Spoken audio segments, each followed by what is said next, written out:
Hello friends, आज के इस वीडियो में हम संपत्ति और स्त्रियों के साम्यवाद का टॉपिक पढ़ेंगे। फ्रेंड्स, ये जो टॉपिक है वो प्लेटो के द्वारा दिया गया था। प्लेटो ने अपने सिद्धांतों में स्त्री एवं संपत्ति के साम्यवाद की बात की थी। आज के इस वीडियो में हम इसी को समझेंगे। Communism of properties and wives. Plato ने संरक्षक वर्ग को अर्थात दार्शनिक और सैनिक वर्ग को भ्रष्टाचार से मुक्त रखने के उद्देश्य से उनके लिए एक विशेष जीवन पद्धति की व्यवस्था की है, जिसे संपत्ति और स्त्रियों का साम्यवाद कहा जाता है। इसका मतलब यह है कि संरक्षक वर्ग अपने दैनिक प्रयोग की न्यूनतम वस्तुएं ही अपने पास रखेगा।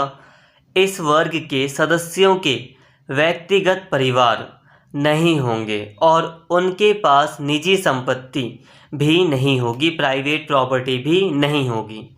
अर्थात इनका परिवार और संपत्ति सब कुछ साझा होगा। देखिए दोस्तों, प्लेटो संपत्ति और स्त्रियों के साम्यवाद की बात करता है। इसका मतलब ये है कि संपत्ति और स्त्रियां और जो परिवार है वो साझा होगा। वो कोई कंफर्म नहीं है कि ये मेरी प्राइवेट प्रॉपर्टी है, ऐसा नहीं होगा। अब यहाँ पर बात हो रही है संरक्षक वर्ग की। संपत्ति और स्त्रियों का साम्यवाद जो होगा वो सिर्फ संरक्षक वर्ग पर लागू होगा। और संरक्षक वर्ग में कौन कौन आएंगे? तो दार्शनिक आएंगे और सैनिक वर्ग आएंगे। जो देश को चला रहे हैं वो लोग आएंगे, तो उनके लिए इस साम्यवाद की बात की गई है। और ऐसा करते समय जो संरक्षक वर्ग होगा उसके अपने व्यक्तिगत परिवार नहीं होंगे। मतलब जैसे आज के टाइम पर होता है ना कि हमारा अपना परिवार होता है, हमारे पेरेंट्स होते हैं, हम जानते हैं उन्हें। बट जो प्लेटो जिस साम्यवाद की बात कर रहा है उसके अंतर्गत संरक्षक वर्ग के अपने कोई व्यक्तिगत परिवार नहीं होंगे, उनके पास अपनी कोई प्राइवेट प्रॉपर्टी नहीं होगी। वे मिलजुल कर रहेंगे और मिल बांट कर खाएंगे। इन्हें सांसारिक वस्तुओं, सोने चांदी या वैभव और संपदा की लालसा से ऊपर उठकर सर्वथा निर्लिप्त जीवन बिताना होगा। उनकी स्त्रियां और संतान भी साझी होगी। किसी भी स्त्री या पुरुष को अपनी संतान को पहचानने का अवसर नहीं दिया जाएगा और किसी भी शिशु को यानी कि बच्चे को अपने माता पिता की पहचान नहीं बताई जाएगी। संरक्षक वर्ग के समस्त स्त्री पुरुष समस्त बालक बालिकाओं के माता पिता होंगे और ये सब एक ही घर के सदस्य माने जाएंगे। जब माता पिता अपने वास्तविक संतान को नहीं पहचानेंगे तो उनके मन में किसी बालक बालिका के प्रति मोह पैदा नहीं होगा। इस तरह संरक्षक वर्ग के सभी सदस्य निर्लिप्त भाव से राज्य की सेवा करने को तत्पर होंगे।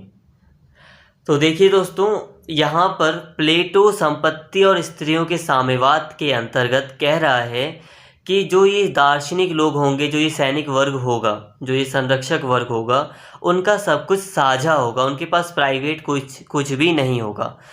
और ऐसा होने से फ़ायदा ये होगा कि इनके अंदर लालच नहीं रहेगा, इनके अंदर कोई मोह माया नहीं रहेगी।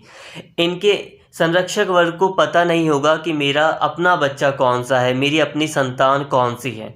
जब उसको ऐसा कुछ पता नहीं होगा तो उसके अंदर कोई मोह भी नहीं रहेगा उस बच्चे के प्रति, और कोई प्राइवेट प्रॉपर्टी नहीं होगी, निजी संपत्ति नहीं होगी, जिससे कि भ्रष्टाचार में कमी आएगी। ये प्लेटो का मानना है।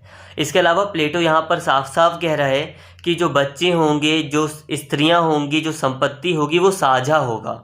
साझा का मतलब किसी व्यक्ति को, किसी पुरुष को पता नहीं होगा कि ये मेरी स्त्री है या ये मेरा बच्चा है, या किसी माता को नहीं पता होगा ये मेरा बच्चा है या मेरा हस्बैंड है।